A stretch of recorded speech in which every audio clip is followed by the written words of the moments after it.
Jennifer. Hello. Good afternoon. Thank you so much for joining me on stage. I love your dress. Thank you. I'm sorry I didn't realize it was a dress until you told me it was a dress, but that's okay. For those who don't know, I am on the Shoptalk team, kind of the apologist slash advocate for department stores. I'm always the one who's like, yay, department stores, let's have Macy's, let's have Nordstrom, and I get to be on stage with you. Lane Crawford, 175 years of history to your store, but also kind of not a typical department store, at least not the way like an American thinks about a department store. So maybe let's start by having you tell the audience a little bit about some of the things that make Lane Crawford unique, a department store, but not like other department stores. Okay, so let's start with a bit of context. We're headquartered in Hong Kong. We have 4 stores in Hong Kong, and we have 2 stores in mainland. We have an online store, a mini program on WeChat, a mini program on Red. So we are not a full-line department store, so we don't have all the departments in the typical department store. So we have women's, men's, shoes and accessories, jewelry, home and lifestyle, and beauty. That's all. Our model is very compact because we operate in one of the most dense real estate markets in the world. Expensive rents and short leases.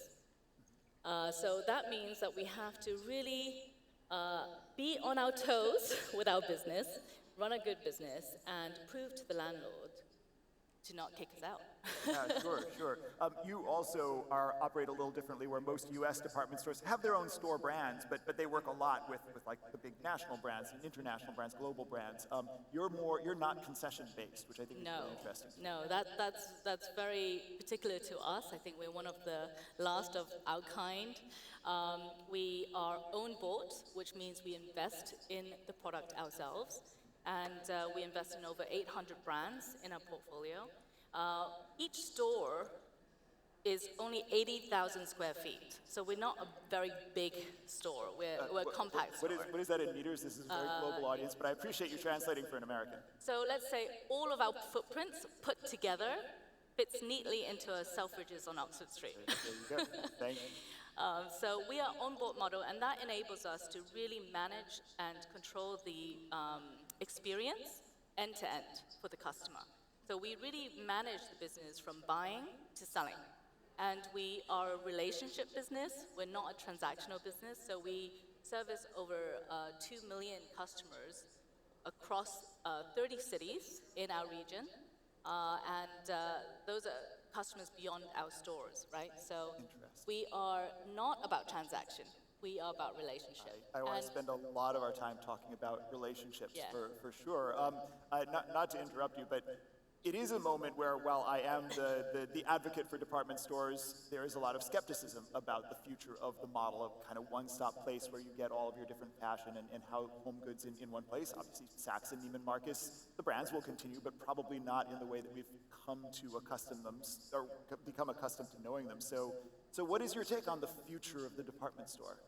So we are long on department stores. We love department stores. I hope you are. And we believe in the craft. I'm not talking about craftsmanship when you're talking about craftsmanship of product, which is important, but for what I'm talking about, it's the merchant craft. So it's really the buying and the selling process, creating experiences for our customers, owning that journey from the beginning to the end. And we really focus on mastering that craft. It's a balance between art and science. And that's what we say is the foundation of what we do. This is very different from other stores that have been, who are not independently owned, let's just say. They're invested in by private equity, and they're really looking at market valuation, market cap. So they need to look at real estate leveraging. They're looking at how to get the exponential growth, so they're pushing the top line. So when you really focus on those KPIs, you really start to go away from the craft. So I will turn your question around the other way around and say, if the merchant craft is done well, and when you are working on the merchant craft, thinking about it long term, why would it not be fit for purpose for the future? That's a great answer. Yay! Hooray for the craft of being a good merchant and thinking about your customer. Okay, let's come back to the relationship point, because I love that. You know, if I had a U.S. dime for like every time somebody's been on our stage and said, we are customer-centric as a business, and then had nothing to say about exactly why or how they do that. It's just a phrase that they've been told to spout. I would have a lot of dimes. Talk to me a little bit about what you mean when you say that you're relationship-driven rather than transactional. So why don't I share 2 customer stories with you very quickly that will illustrate my points. First, in our home store, there was a customer that came off the street. There was no relationship with this customer. Just moved to Hong Kong, started a conversation with our associate. I need to furnish my home. I need to do something, but I'm in a hurry. And the associate said, okay, so why don't we just come to your home and see how we can help you? So they made an appointment. They had some exchanges just to get to know the customer a little bit. And on the day of the appointment, the sales staff loaded up a truck, took the initiative to load up a truck full of our home furnishing products and went to the appointment with the product. By the end of the day, the customer bought everything in the truck except for 2 things, an ashtray and a whiskey decanter, because he doesn't drink and he doesn't smoke. So that's one story. Another story is a customer who left Hong Kong and was coming back to Hong Kong just for a moment, landing at 10:30 at night and leaving the next morning at 6. And this customer called Daniel, her sales staff, and said, she always refers to Daniel as her happy pill in her life. He said, Daniel, I can't come to the store because you're closed. She's like, don't worry about it. Come on in. Anyway, we're closed, but come inside. We opened the store for this individual, and they had the biggest reunion party. They had a midnight feast, and the customer didn't leave the store until 2 o'clock in the morning for a 6 o'clock flight, right? Wow. So I tell these stories because they're great stories, but you might be asking, well, how did that person get approval on the truck? How did they get approval on the security guards to open the store late for this stuff? Well, our playbook for service and relationship is that we don't have one. Okay. Yeah. Our mandate for our sales staff is to build and deepen relationships. And our job as an organization is to enable them to do that with tools and with support. We give them a budget to be able to entertain their customers. We give them a portfolio of 100 to 150 customers to deepen those relationships with, because more than that, and the quality of relationships go down. Interesting. And we also support them through celebrating their successes. So whenever any sales staff has an amazing day, that's shared across the organization. It's very transparent. And every week, I do a weekly vlog to the internal teams, and I invite the top sellers to come and speak to me. And I ask them, how do you do what you do? What's your secret? And they share that. And that goes across the whole organization. And then it's banked in our academy, so that new talent, when they come in, they get to see that too. I really wanted to ask you that question about how do you train somebody who's maybe been a store associate for a long time, but not at a place that's as empowering as you are? How do you kind of coax them to take a risk, go out on a limb if that's what's going to serve the customer? That's really interesting. We're very lucky because we're in Asia, and service is intuitive in Asia, so we don't have to train for that so much. What we need to do is empower them and give them the space, give them the tools to deepen those relationships and be creative in the process. So if they want to book a truck, if they want to open a store late, it's within their remit. That's amazing. Let's talk about how you're building a framework to take Lane Crawford into the next 175 years, right? We've talked about 3 big pillars that you're building the strategy on: product, participation, and humanization. Those sound really solid. We'll talk a little bit more about each of them, but talk to us about how you chose those 3. I mean, there's a bunch of other things. You could have leaned into AI for of all things. So how did you choose those 3 things? Okay, so very, very honestly, for us, or the leadership team and everyone in the organization, we were a bit bored, to be honest, of seeing the same things everywhere around the world. So we wanted to, change things around. If it has to be, it's up to me. So we decided, let's lean into this. The second is that in the last 5 years, our region has gone through some trading challenges, and that has forced us to really lean into that relationship part of the business. And as we did that, what happened was it started to unlock the human in Lane Crawford. And that is an opportunity that just keeps on giving. So So that's a second reason. The third reason is we were coming off 2 decades of huge growth in our region, and that's changed dramatically. And so we had to redefine what growth means. So bricks and mortar usually means expansion through more bricks, more stores, more stores. But for us, that might not work in the current environment. So we need to look at how we can grow. So we grow through our people. And these 3 pillars are really anchored against that. Yeah, great.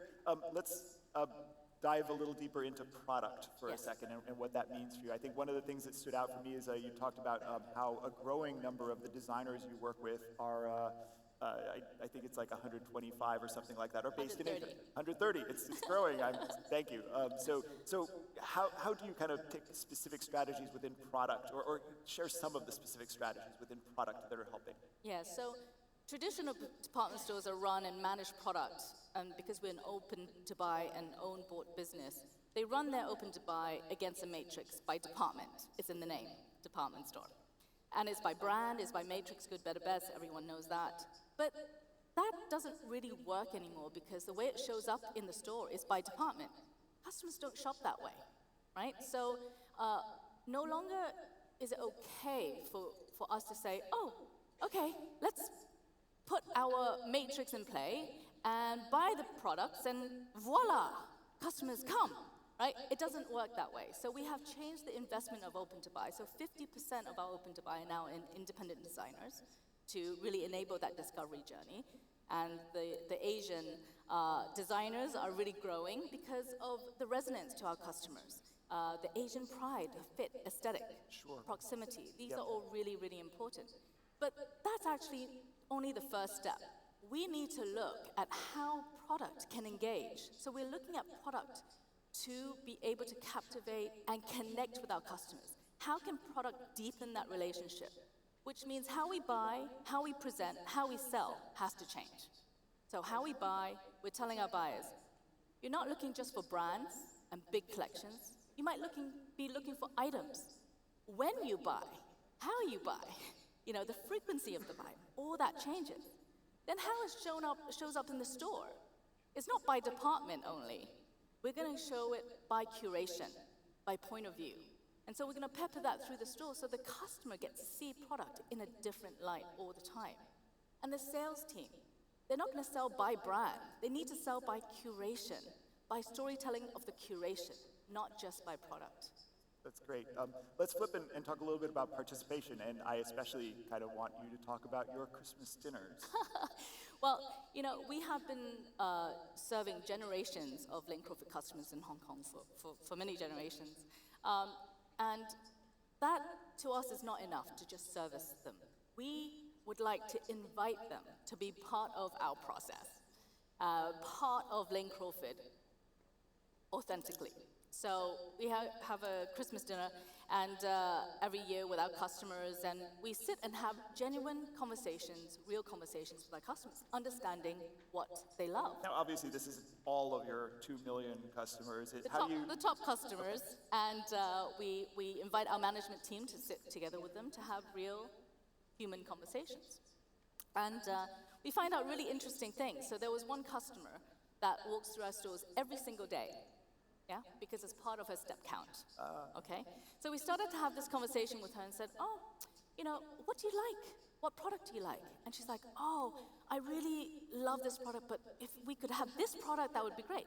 So we are going to start to co-create a product capsule with that customer. So she's really excited, we're really excited, and our customers are going to be very excited. That's super exciting, yeah. I mean, so it feels like this dinner is an opportunity to crowdsource new ideas for like merchandising or marketing or just kind of improving your store experience. Well, it's not just crowdsourcing ideas. It's really about getting to know the customers and making them feel seen, feel heard, be part of a community. So another customer said to me at the dinner, because we were hearing a performance, there was a singer, and she's like, you know what, I love singing. I said, I know you love singing. She's like, I'm really good. It's like, oh, okay. She's like, I want to sing for you. Sing for me? What do you mean by that? Sing at your next event. And I was like, oh, you want to sing at, great. So now she is part of our activation for the new fashion presentations.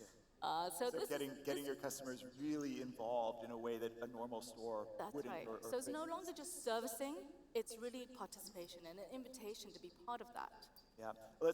Third thing, humanization. I mean, Yes. clienteling has come up a lot the last Yes. several days. I think it's something in the luxury world. It's a known quantity. But you talk about going beyond clienteling to kind of a next level. Talk a little bit more about what that means at Lane Crawford. Yes, so we call that humanization. So let's start with content first, the humanization of content. Live streaming has been, around in mainland for a while now. So we're leaning into what that looks like, and we want to bring those individuals front of house to our customers to really share that curation story. So how do we humanize the storytelling of our curation? So we're going to do that more. Humanization of our product. We're doing that with celebrities in mainland. So in mainland, our customers are very familiar with these celebrities who have millions of followers. So we're curating and working together to co-create product capsules together with them. So it's no longer a faceless brand. It really resonates with them. And thirdly, we're looking at the humanization of styling. Because we are a multi-brand curation operator, we need to be able to bring that to life.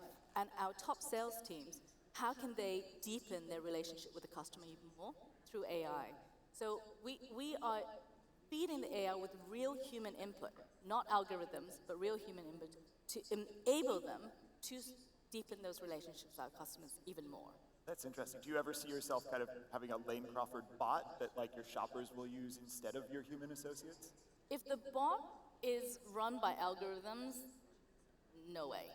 So it's really about making the humans on the team even better at their jobs. And it sounds like they're already pretty good at their jobs, but do you think it's going to enable them to serve more customers? You mentioned like each of your associates has 150 or so max. Do you Yes. think AI is going to make them able to be as helpful to 200 or 250?